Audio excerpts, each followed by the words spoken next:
Hey everyone, in this video we are going to take an introductory look at macros. So without further ado, let's get right into it.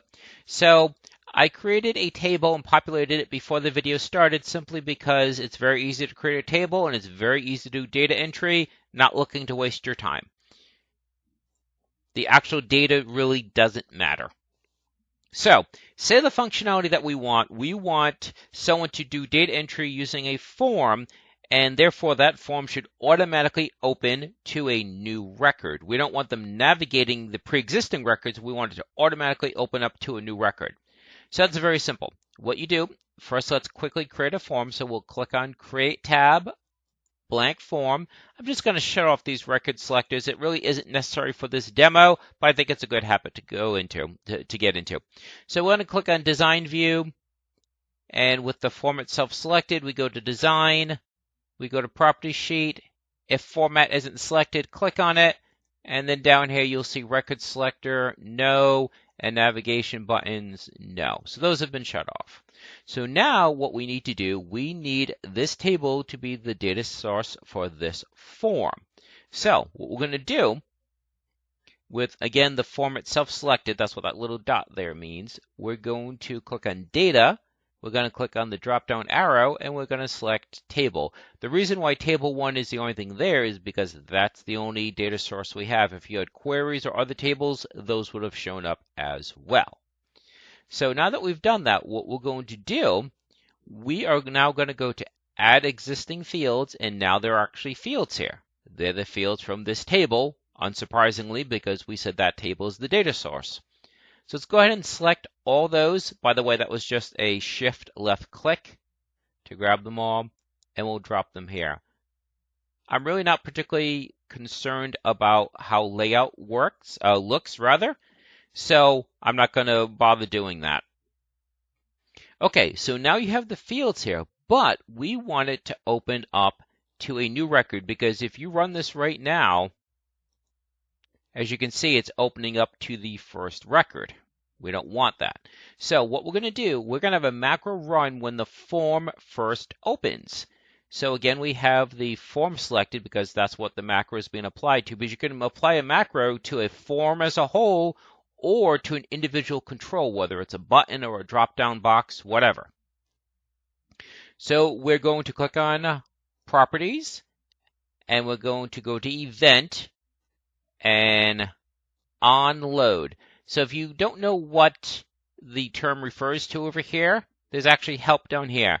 Macro or function that runs when the form or report is loaded. So when the form loads, we want something to happen. So we're going to click on the ellipsis and we're going to click on Macro Builder. And so if you haven't done any macros, it's more kind of these logical steps. If you've only done coding, you're used to actually having to type out the syntax of do CMD, whatever. Here it's more logical components that you're just assembling.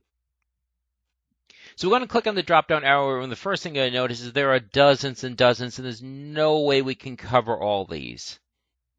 But we'll do a few. So we said that we want this to open to a certain record. So go to Record, and then Record, it defaults to Next. We're going to change that to New. And so now we click Save. We click Close. Yes, there are other fields, but we don't have to designate anything else for this to work. We click on Close. Now watch what happens. See, it is sitting at a new record now.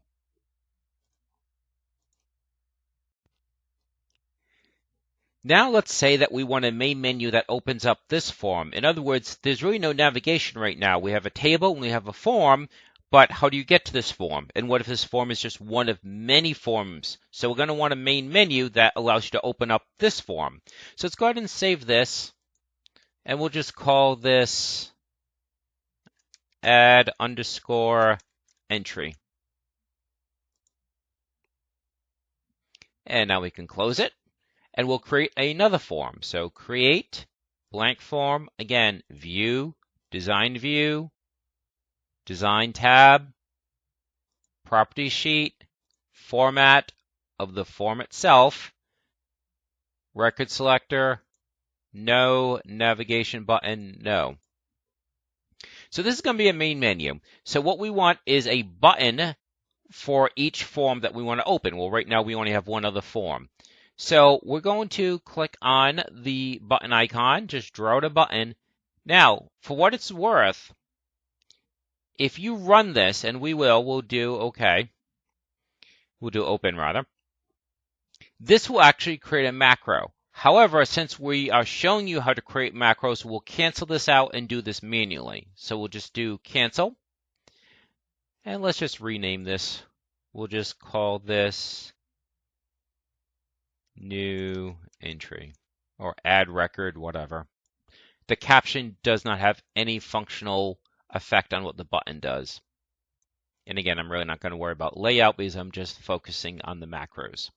So we click on the button, we click on event, and then in this case, it's going to be on click. So if you select this down here, macro function that runs when control is clicked.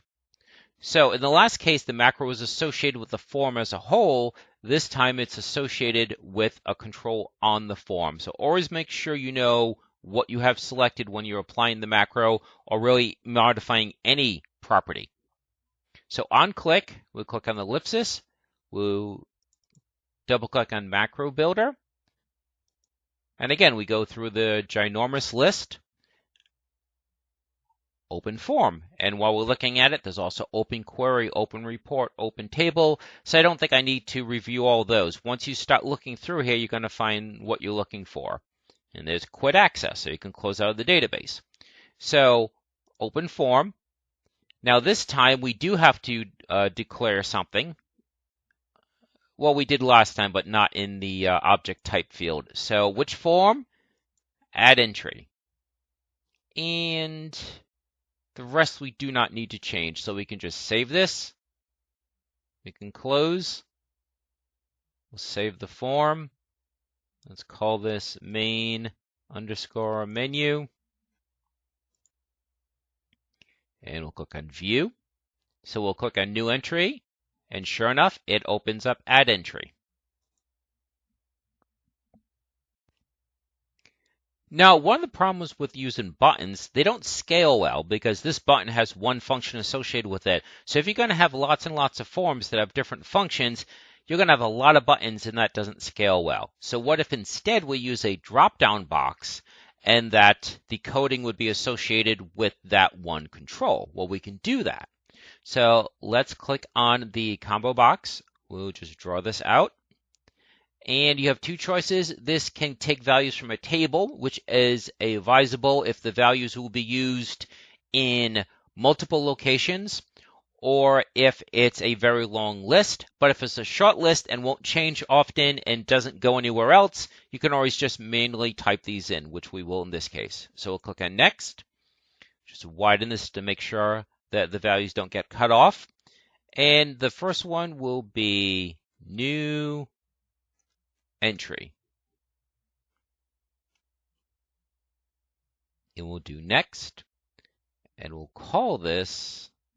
Now this is for the combo box as a whole, not that one record. Not that one option. That one value has already been named. So we'll just call this select. We'll just say select for the moment. Finish. As you can see, it changed the word select. And if we run this, let's save it and then run it, we now have new entry. So now we need to have a decision based on that new entry value. So when you click on that. So again, the event tab, but this time we want on change. So if you notice down here, macro or function that runs when data in the combo box, text box, or tab control is changed. Well, that's what we want. We want when this gets changed. So not just clicked on, but when it's changed, then we want something to happen. So we'll click on the ellipsis, again, go to macro. And this time it'll be a little bit more complicated because it's going to be conditional. We want to look at the value in that combo box before we do anything. So whereas with a button, only one thing could happen, you click on it. With the combo box, well, you could click on any number of values. Eventually, there's only one in there at the moment. So what we're going to do, we're going to click on if. Okay, so this is saying if something happens, then do something.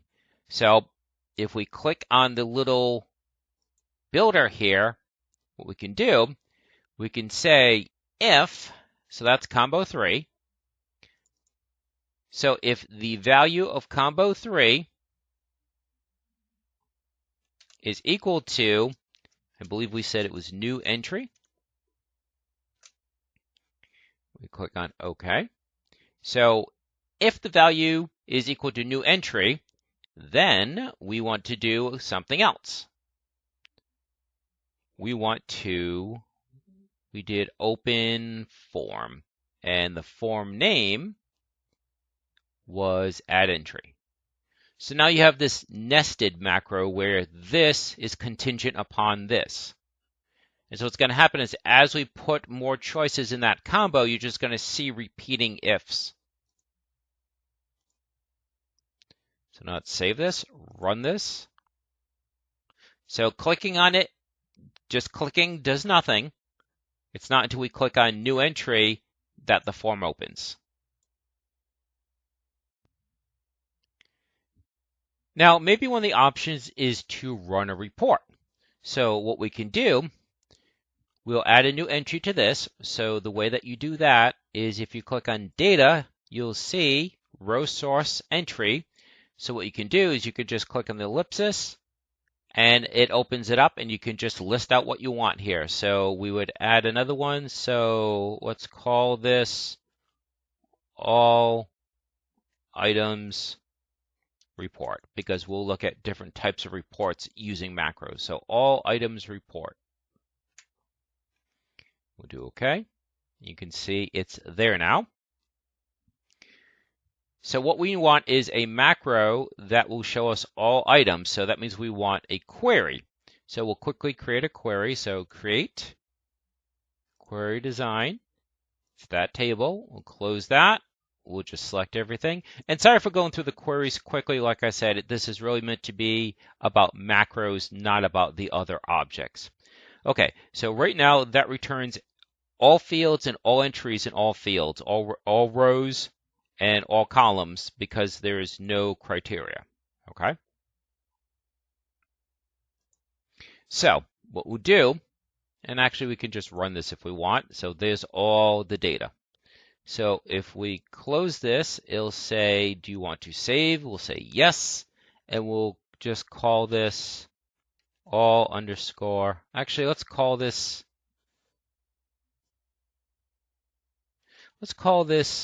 main and then underscore QRY. We'll do OK. So now we want that to be run when we make this selection of all items report. So we make sure that we've got the right object selected. We click on event. And again, it's on change. We come here. And now we say if. We use the little build.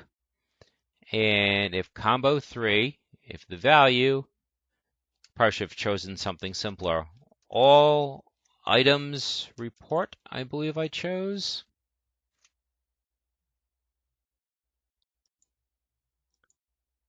And then the action contingent upon that would be open query. And then what kind of query is it? It's, well, not what kind, what's the query name? Main query. And you can view this in a few different ways. You can view it as a data sheet, in other words, like a table. You can view it as a pivot chart, pivot table, print preview. We'll leave it data sheet for the moment. Now, do you want to be able to edit it or do you want to just be able to read only? So that's a big deal as far as do you want the data to be modifiable. So let's do read only for now, but that's an important distinction. We'll save, we'll close, and if I didn't make a typo, this will now open that query. So let's save the form, go to view, all items report, and sure enough, there it is. And I'm hitting like the back key so you can't make any changes. So it is indeed in read only. Now let's go ahead and create a report, and that the data source for the report will be that query. So create, and then we'll do blank report, design view. And then what we'll do is, again, with the object as a whole selected, kind of like we have the form selected, we'll go to the Design Context tab, the Property Sheet, Data. So this is data for the report as a whole. It will be, in this case, main query. So the last time we chose a record source, there was only one object. Now there's two. So if we run this report, it will automatically pull up the same results as that query. So let's now save this, and we'll leave this as report 1. We'll do OK. And what we'll do, we'll go to Add Existing. We'll just drag these three here again. Again, I'm not worried about the actual layout.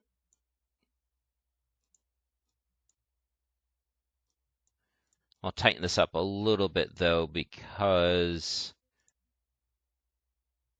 this space from here to here gets repeated for every single record, so you don't want all that white space, unlike a form. Okay, so let's save that again. We close this. So now what we want, we're going to say to open the report rather than open the query. So let's go back to Design View and the design for the combo box. So Design, Properties. We'll come back here again, Zoom. And actually, we chose, I think, yeah, you can do build or zoom. So let's say just disks.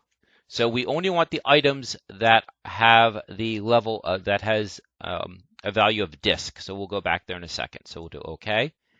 So if we open up the table, see how these are disk. So we want to see which ones we have on disk. Okay, so the new value is just disks. And then that means we now need to go back to event, go back to onChange, and again another if. So if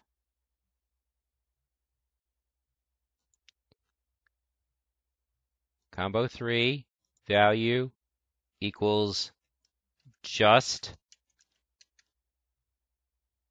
disks.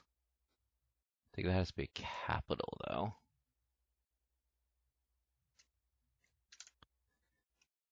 Do OK. And now the condition, we're going to open a report. See how it gives us a where condition? So what we're going to do, again, we're going to click on the little builder icon. And what we're going to do, we're going to go to where this is the name of the database here. We're going to go to query. We're going to go to main query. And media format needs to be equal to disk. And then we click on OK. We save this. Oh, sorry, I forgot the report name. Getting ahead of myself. So it's report 1, and that's the condition. We close. And if I didn't make any mistakes, what should happen is now, with that new selection, rather than opening the query, it will open the report. The query is feeding into that report, but with that additional condition. So we'll save the form, view, just disks, and sure enough, it brings up just those. So even though the query itself has no criteria, you can impose criteria upon that. Because again, if you come to here, if you run this query, it brings up everything. There's no criteria here. So using a macro, you can actually modify the query effectively. Effectively, you're modifying the query so as that you only bring up the designated criteria.